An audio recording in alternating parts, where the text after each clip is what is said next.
This Good Morning Northwest Morning Sprint is brought to you by Bill's Heating and Air Conditioning. 6:53 is your time. Let's get you up to speed with what you need to know this morning in the Morning Sprint. Olivia Roberts has breaking news about Johnson & Johnson's vaccine. And Destiny Richards is live on snowy area roads with a look at your morning commute. But first, let's go to Mark tracking what the rest of your Thursday has in store. Well, cold temperatures this morning. I mean, we're sitting at 10 degrees. Feels like 2 or 3 with some light winds.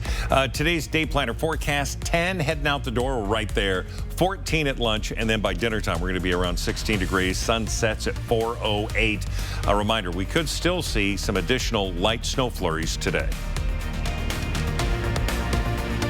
And we're here in North Spokane, US 2 heading east, and we're seeing a lot of snow-covered roads, even on main streets this morning. Can't see the lanes at all, but plows have been getting to work since early this morning, treating eastbound and westbound I-90. Things are improving across the region. Make sure if you're commuting early this morning, you give plows plenty of space and give yourself time to get to where you need to go. Our winter storm causing delays on the mountain passes. Snoqualmie Pass is closed in both directions from North Bend to Ellensburg due to near zero visibility. The freeway will be evaluated during the daylight hours. On Stevens Pass, chains are required unless you have all-wheel drive. Oversized vehicles are prohibited, and there is still snow on the road at Lookout Pass if you are heading to the east. All right, breaking news on the state of our economy. The Labor Department released its weekly unemployment report this morning. It shows the number of Americans applying for unemployment benefits fell below 200,000 for the second time this month. Jobless claims dropped by 8,000 to 198,000 last week. That marks the second lowest during the pandemic. These new numbers also suggest that the Omicron variant has yet to trigger a wave of layoffs.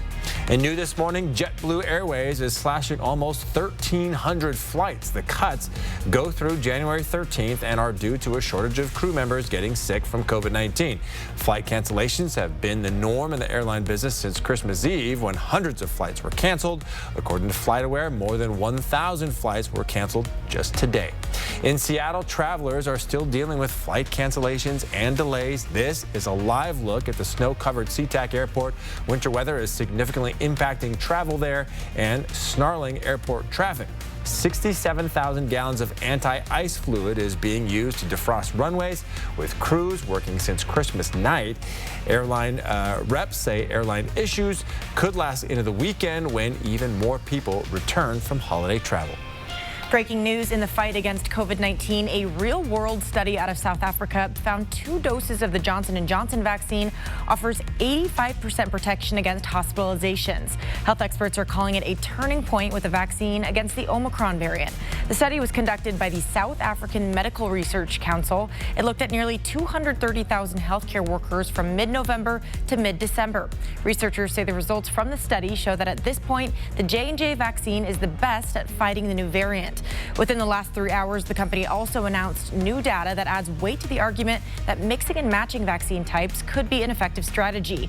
A different lab study shows its vaccine likely also works well as a booster for people who got Pfizer shots originally. In Spokane, we're seeing a rise in COVID cases right now. Yesterday, 272 people tested positive. To put that in perspective, only 68 tested positive last Wednesday. 65 people are currently in the hospital with COVID. Spokane also now has its first confirmed case of the Omicron variant inside the county. And in North Idaho, 109 people tested positive, and 60 of them are being treated in local hospitals. Whitworth University has announced the first week of its month-long academic term called Jan Term will be held online. The university says the decision was made in light of the rise of COVID cases and the health and safety of its students.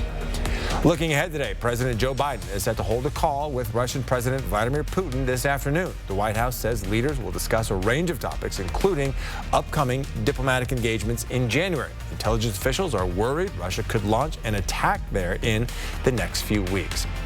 New this morning, the Biden administration is asking the Supreme Court to review its case to end the Trump-era immigration program. The so-called Remain in Mexico program forces migrants to stay at the border until their U.S. immigration court date. All right, we're back with that final check of weather with Mark Peterson coming up next.